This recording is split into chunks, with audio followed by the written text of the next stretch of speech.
So it feels that we've got that really deep and wonderful inputs from the three colleagues. Such a depth. I've got a few ideas, but I think first of all, can we see what are the burning issues that evolve from the locum, as it were, from us as a community, and we can address questions maybe first for clarification, or just short remarks, and then we can maybe see if there are deeper themes or other themes that come up. So, as for a start, is there maybe anyone who wants to just ask for clarification or just short questions or comments?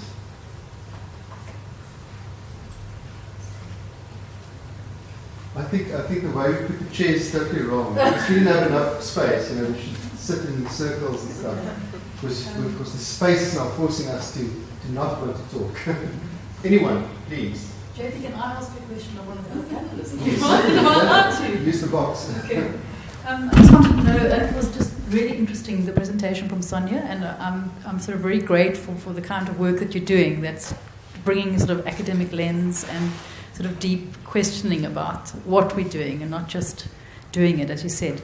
So I wanted to know, maybe you can talk a bit about how it's being shared and how we can sort of be reading and responding to those ongoing studies, because I think that's really interesting work. Perhaps just, Janet, to clarify, it's a work in progress at this stage, so it hasn't been published yet. I think it's our first port of call will obviously be within our centre and at the university to start those discussions, but specifically in our centre itself, and then obviously hopefully to start to try to publish it and see how we take it from that point onwards. Absolutely. Yeah, you read it in the press as well sometimes in future. No, what is now? Thank you, James. Anyone else? Delvin? Some ideas that I had that's very interesting, that maybe matches some of the ideas were the focus that Janet had on what you called on the boundary workers that lies in between. And in a sense, it's pretty much the same, and gets the same sense when Sonia also shared as to these colleagues that are working in this way. So I don't know, are there any experiences from other institutions and colleagues of how you experience or this whole idea of this boundaries and the care also for anyone who is in that sandwich, in that squeeze. Hopefully not in that little bowl it's eating for breakfast. That's one thing we can talk about. The other one was quality on the Andrew? Oh no, I don't want to ask anything about quality. Now, I'm concerned about what you could probably call third space professionals. People who have to move across those boundaries and have one foot in an academic discipline and another in this learning, teaching / blended / change agent milieu. And also, I'm concerned about our specific context at Stellenbosch University, where we created these blended learning coordinator positions, but on a contract basis. And what are your promotion abilities? What is the ethics of care from our institution side in terms of creating these unmanageable positions where you are necessarily isolated and you have to do many things in a particular context.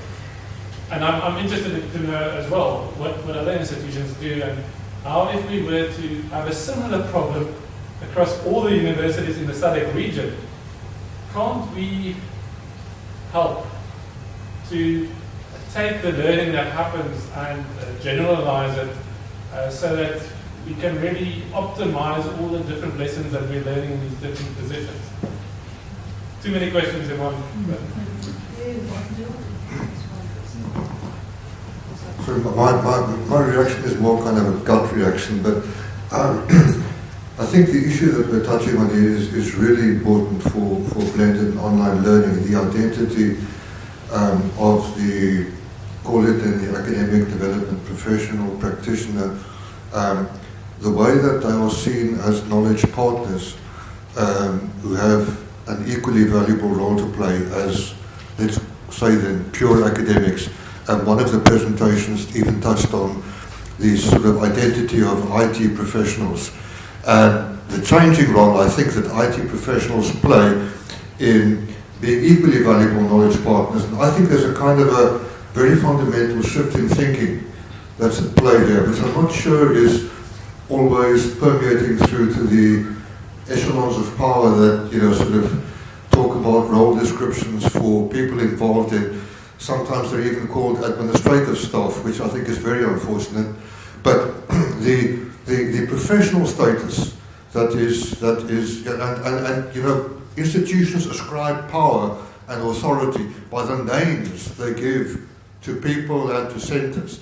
So the naming devices that you use say an awful lot about the way that you try to give credibility and authority to people who work. I think that this issue of people who work at the boundary or sort of at the interface with academia is extremely important.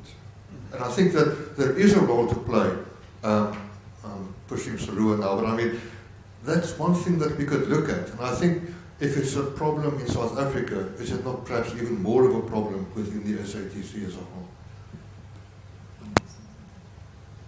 Andre, just to respond in terms of your question, which is absolutely correct, in terms of mentioning people moving across and expecting to acquire new skills and levels of expertise, I think we can equally say that of academics as well, isn't it?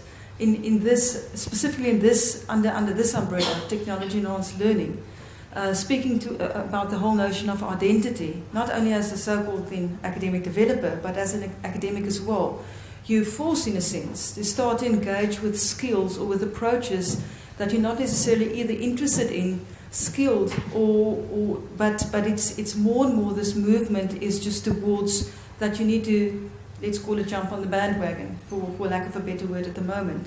So for me, it comes back to that whole notion of awareness of individual differences.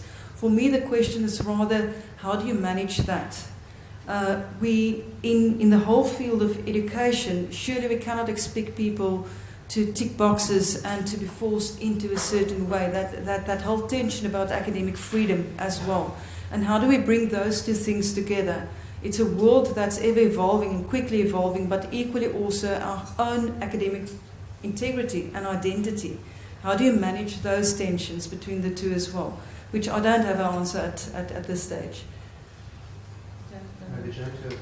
I just wanted to make reference to, I think it was Antoinette who talked about the fact that the sort of changing roles in academia is one of the things that's being looked at, the sort of emerging, is required now to be a teacher and an academic in the 21st century. And I think the sort of division of this is somebody doing ed-tech support and this is someone doing academic development work and this is a teacher of a content subject, I think that is blurring as the need is for people to play more active care, that the call for putting care back into the curriculum that puts different demands onto the academics. Similarly, I think with the way that technology is actually part now of teaching. It's not something some people do or it's a department. It's now part of what you do as an academic teacher. I think we'll see these roles blending over time, but obviously I think it makes it pretty difficult at the moment where you're in a transitional phase and there's funny sort of categories that are created in order to occupy these emerging spaces. But I do think it's just I agree with Sonia, it's kind of like a fluid space that's on the move. I think what Andre asks, if I can, is one of my questions as well, and this may be something that Martin might react to. For example, Martin, when you asked quite a few times, us as people, as networks, as universities, I guess, can become involved in this, or we might become involved in that. Andre mentioning, can we speak of now the networking that I was, talking about earlier, the American, remember what was said, the time for going it alone is over, we should share resources, we should build bigger ideas around people and stuff like that. So my question actually to all of us, or to all of you, and maybe Martin, you've got more experience than us, when we talked about working across institutions towards something else, my question is how ready are we for that? And at the back of my mind, I'm thinking, what I've seen the last few months or years is that the moment that everything is going well, you've got enough students, there's enough funding, and everybody's happy, then it's easy in a sense to open up. If you have big funders, a great project, or whatever, it's plain sailing. It's quite easy to collaborate and be open and share, etc. But the moment that there's hard times, or it's a fight for survival, literally, and we've heard from the English department who had, I don't know how many, 100 tutors and then all of a sudden none. So then innovation starts, but at what price? Now all of a sudden people close up, and that's what I've seen. So in our higher education context, we've gone through a hell of a time, very, very difficult, and still. So how do we think about this cooperation that's called on? Actually, the kind of things that we are saying, we should do things together, however it looks. What do we think about that? Are we ready for those kind of things, or not? Does anybody have an answer to that? Should be open to the floor, I think. Anybody? I think, Martin, would you want to start with that? Because you work in my defense, as well as Sarua. In my defense, I have to say that I took off my institutional hat only about 9 months ago, so working in regional collaboration is new to me, but I have actually been very pleasantly surprised, both in my work at Czech and in Sarua, at the extent of goodwill that there is amongst universities to work together. And in a range of areas, but not just in online blended learning, but actually realizing that universities that want to be competitive also have to collaborate. And it's actually not one or the other.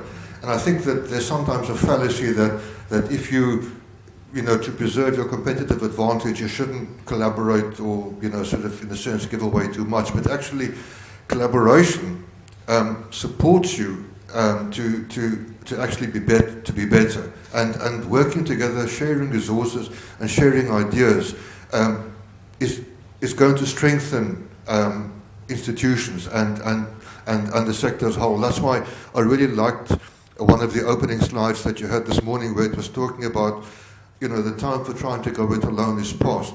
I just think that the problems that we face are so big that if we don't work together, trying to go it alone is not the answer. If you take, I need to get a better sense of what's been achieved by, for instance, the open access master's degree in curriculum change.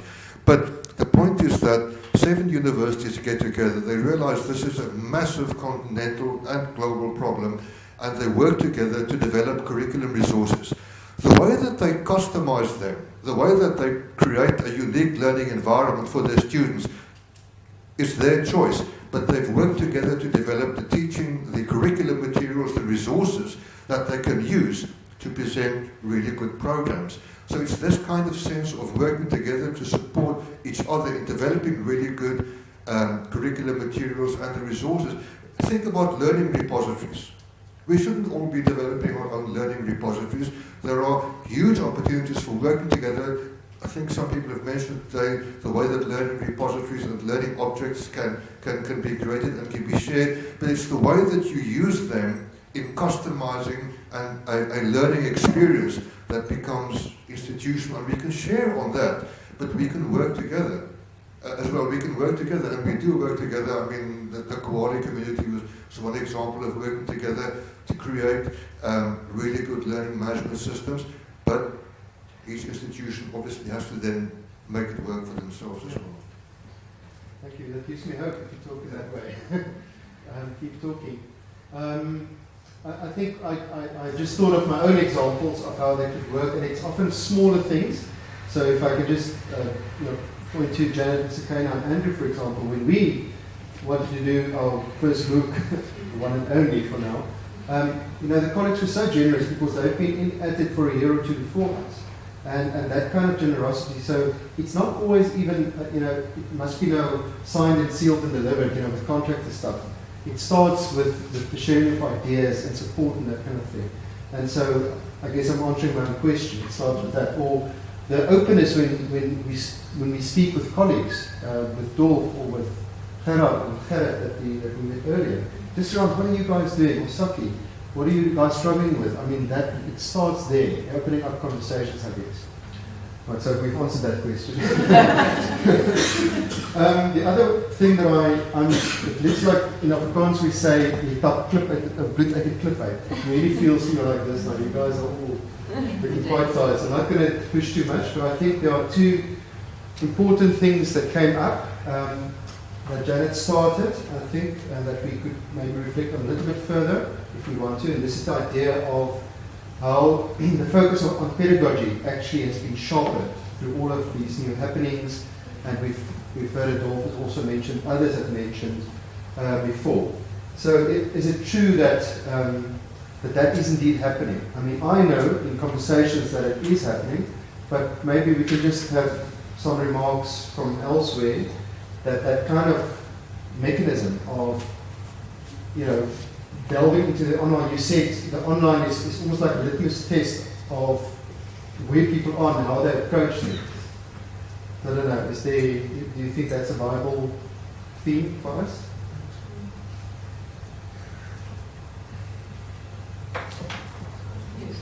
Yes. Okay. Moving on. Yes, this is easy. What the fundamental challenge is, and one tends to lose that. We are painfully aware of the principles that apply, age-old research that have been done and that have fed into face-to-face teaching. And the challenge is to make those principles work in an online environment. That is a different interpretation, and it comes with hard experience and lots of failures and acknowledgement thereof and collaboration to overcome. What concerns me, and I say this as let me allow me to call myself a veteran in academic staff development. A marginalization of the more traditional doers, those the practitioners, those who make theory happen in practice, and those who establish settings within which this involvement can take place. For the sake of software and software only, which is now getting vast emphasis. And by listening to the likes of Sonia, I've lost the plot somewhere. I did not get the note. And people like us feel like we've been shoved aside, and that's detrimental to making this work. It's not inclusive, not participatory, and we need to re-establish the balance. Thank you. Would you like to remark on that? That's something to chew on. Yeah, it definitely is, because I think that's, like you said, that's your feeling in this moment, and you should take it seriously. But I think the question of, and that was going to be my third, or my other response that came up for me, was this idea of how do we monitor, how do we evaluate, how do we make sure, around quality things, etc. And then also how do we research? Because if we do all these things and we don't, talk about them or write them up or share, how do we do that apart from, basically different aspects of scholarship? So not only, fully theoretical or whatever, but also in other ways. We can't just be doing this, also be saying how we did it and what we've learned from it, etc. So how do we think about the importance of researching what we do, the scholarship side, as well as things like monitoring what we do, evaluation, all of that. So in our project we decided it's important enough, because there's a lot of money involved, that we do want it almost professionally monitored and evaluated, which proved for us a great win, because we could say, we've spent the money wisely, and on top of that data we could do other things. We could present, we could inform, we could develop workshops. Sonia, could do the kind of research that she has done. Second, and then maybe to link up to what Martin asked in terms of collaboration, I find it a little bit disturbing that open educational resources and the development of that is sort of taken a backseat. And I think especially, if you look at all the work that Laura has done at BCT. And I think the problem is that in your formal university sector is that there is a little bit too much focus on the research output. And this is where most academics spend their time. They will not really spend time on creating open educational resources that can be shared on whatever platform. And that to me is you also now just spoke about the commercialization. We've got the money. That means, at the end of the day, it comes down to that people normally do something if there's a fairly well-defined reward at the end. And within higher education, the reward is normally the research output, not the creation of open educational resources that I do for fun. Because I feel that I want to contribute and I want to really start sharing my knowledge. And I think we need to look at that and redefine open educational resources, that it becomes also a recognized output of academics on the same level as your research output. Otherwise, people just do it because they may have a personal interest in that, but they don't really. Martin, and then, okay, sorry, there was such a back there. Maybe everything goes back to what you said in the beginning. We're all just trying to survive. Yeah. And there's no recognition from the powers that be. I mean, our university, we were told a few weeks back, you are admin staff. You can't even be called a center because that implies you've got any academics there. You're just services. And whenever you develop something, the lecturer will say, all intellectual rights, all copyright belongs to them. You did not provide any input on that. Sorry, I lost a bit of track. Who wants to go next? It was Maureen, and then Martin, and then Clem. Thank you for that. Maureen? Yeah, I'm not responding to the previous speakers talking about on-the-ground sort of frustrations. I think your second and third question about the contribution, both theoretically and educationally, I mean, we have to be part of the national conversation because when I listen to all the inputs, there are so many areas that are high priorities in this country that these initiatives, small or big, feed into. I mean, they're all talking about important national questions like access, success, curriculum development, alienation of students, financing, fees, what kind of pedagogy, teaching and learning do people relate to? All of these are huge national questions. So unless, and I think the focus may be on technology, but actually the technology provides a window into massive, important national priorities. So it would be very wrong to even think that such a conversation should not happen. It must happen. It has a huge contribution to it. Thank you very much. Martin, you did great. So just to say that I really found Sonia's presentation very interesting, and I didn't understand all of it. There wasn't enough time to explain it all, but it just made me realize that when you enter into a faculty or a school or department, it really is helpful if you can understand something of the world within which those academics work. And I think what might be very useful is to try to translate this very theory-laden research into more practical explanation of what it might mean when you work with the Faculty of Health Science. You can't just go in there and say, well, we have to convert your course to a blended learning or an online format.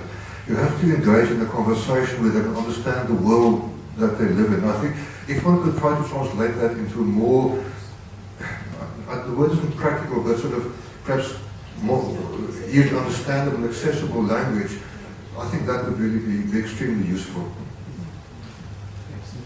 Philip, and then Johan. Thank you for that interpretation. My point exactly. I'm not against. Yes. I'd like to promote, but then at some stage one is pushed away because of this. Nevertheless, I would love to see, linking to Saki's comment on open education resources, I would love to see a South African contribution to OER's because we are going to recolonialize curricula using European, American, and other foreign OERs. If you read these into our local curricula, just for the sake of making use of OERs. Let's sort the book I showed you earlier, which is critically important. So it was the analytics game. Okay, so two things. I think some of the earlier comments are too important for us not to go back to, and that is around the fact that all of us who are here for these 3 days have the same passion and I think very deep understanding of very critical issues. But unless we have at a management level, and I'm talking about senior management level at our institutions, sitting up and saying, yes, we understand this and we are going to put long-term funding, sustainable funding into making this an integrated part of our systems, we're going to be here again in 5 years saying the same thing when the capacity development grant funding is coming to an end. Because I think a lot of these comments are being heard across institutions now that the teaching development grants of funding is coming to an end. I think that's where a lot of those issues come from. And then secondly, the comment about having things in practical terms from a university level. My PhD study is actually about that. So wait a little bit and then I'm going to give it to you. Colleagues, we must wait so long. Well, wonderful discussion. Our time has ended 2 minutes ago, but we are closing in a sense. Are there any other remarks on these matters? Oh, sorry. Hi, I just wanted to pick up what JP mentioned, the Wolf D Research and Open Education Resources project earlier today around OER research in the Global South. And what we found in that project was, and it's referred to why aren't more people sharing OER and why are they not contributing more OER in South Africa, is that many South African institutions, their own IP codes make it very difficult for individual academics to share. So it's not really like academics individual agency. There are issues at play in terms of institutional IP policies that are preventing people from legally sharing. And the majority of South African universities fall into that category. There are very few, I think only 3, that actually give academics the right to reshare their own learning materials. So that came out as part of the research. And the other issue is that as well as academics not being rewarded for sharing OER, there's a human cost to being able to share technically. There is unpaid labour that happens when we expect people to share, and people are often not in positions to be able to do that. So again, to put the onus on individual academics and their agency, it is in some ways not feasible, practical, and unfair, because the burden is then on them. So there has to be a more coordinated institutional national approach if we're going to make OER really happen. Important insights. Everybody's not in it. It's hopefully not nodding to Steve.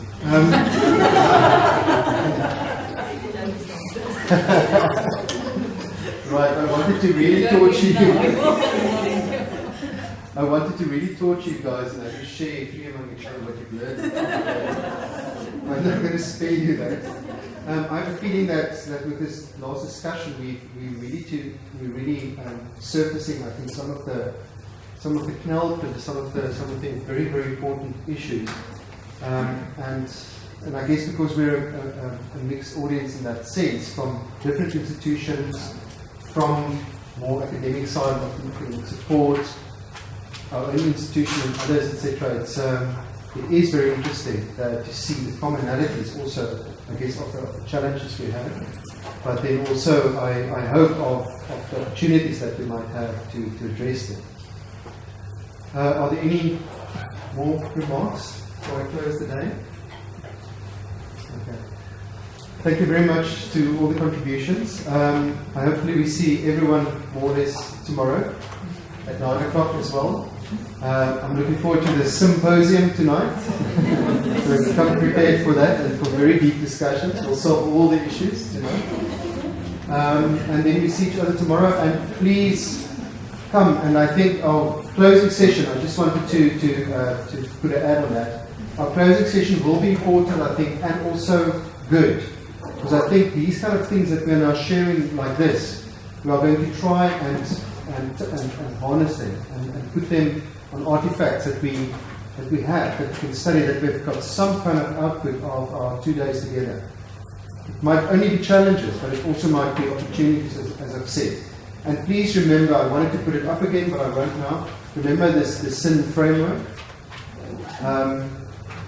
Let's see how we can focus on the scholarship. Why, how do we grow scholarship? Why, how do we innovate? Why, how do we network? And how do these three things talk to each other? Because I'm pretty sure the one without the other cannot work. So tonight, when you lie awake in awe of all you've heard, think on these things, and then bring all your ideas tomorrow, fresh to the globe. Is there anything else that we need to do? All right, so we see the dinner goers at 6:06 at Law Clifton. Everyone have a peaceful night. We'll see you tomorrow. Thank you.